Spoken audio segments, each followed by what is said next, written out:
I'm Cristano Law, and this is my fiction.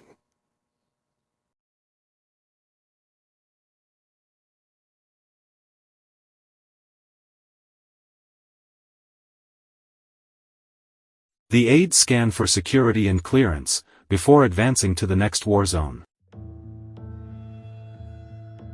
Steele pursues a few aides. The thugs corner them inside a room. We push, and push, and push, until we get what we want. We're gonna get it. We always get it, Steele taunts. The aides edge back behind rows of crates. Steele nods. The thugs blast row 1. Penetrating to the next aisle. The thugs approach the next row, and in minutes they obliterate the crates, and advance to the next aisle. The aide stands silent on the other side of the next row of crates. This is it.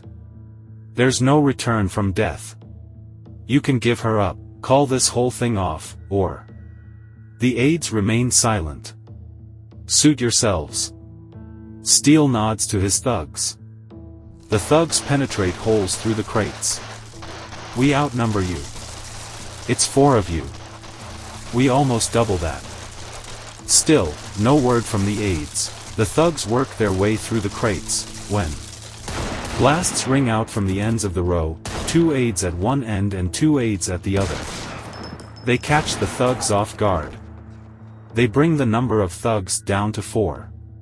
The aides hover over the thugs with smoking guns, and sneering smiles. Looks like we're even, jibes an aide. The joke's over when blasts ring out from behind Steele. The shots plaster the guts of the aides all over the last row of crates. Steele turns to address his rescuers. To his surprise, it's Raspy and his crew.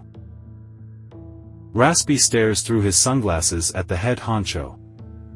Steele smiles and nod. Much oblige, young warrior, much oblige. Raspy gives a cool nonchalant nod and a pensive look.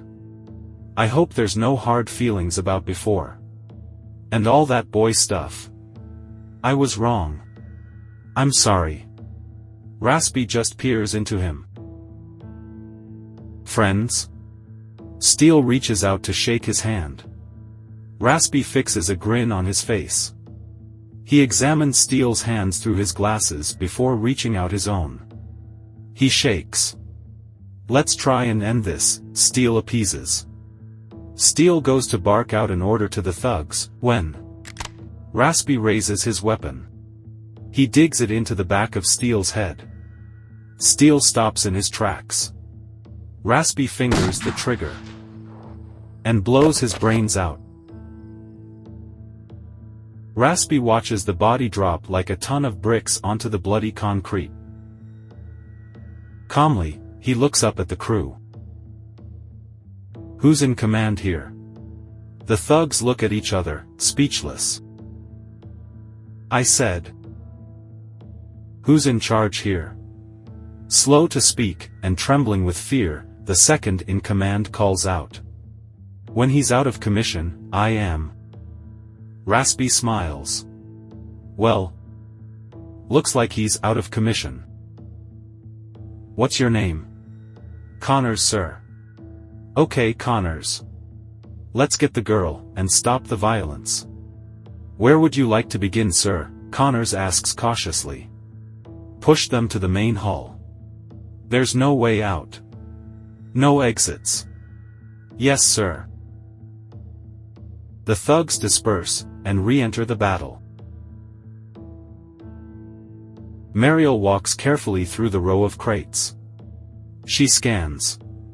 Row 1. Safe. She continues on to row 2. She peeks in. Safe.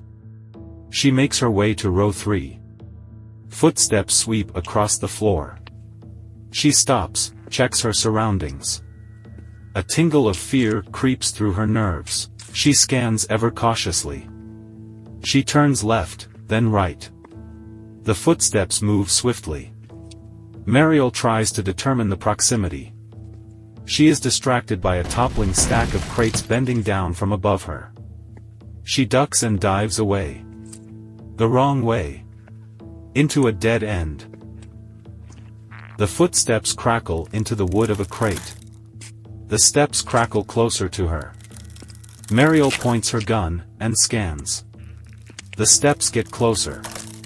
Nervous, she shoots a few random shots. All quiet. No sound.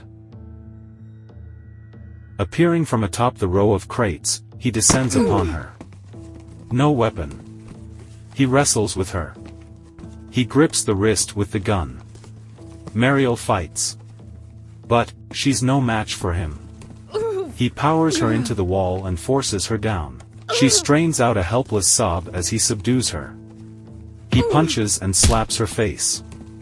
She cowers, but doesn't release the gun. He stomps her body to the concrete floor. She gasps in pain, still holding the gun. Let it go. Bitch, let it go. Knowing her life depends on it, she absorbs the pain and holds on for dear life. He continues to pound into her. She weakens.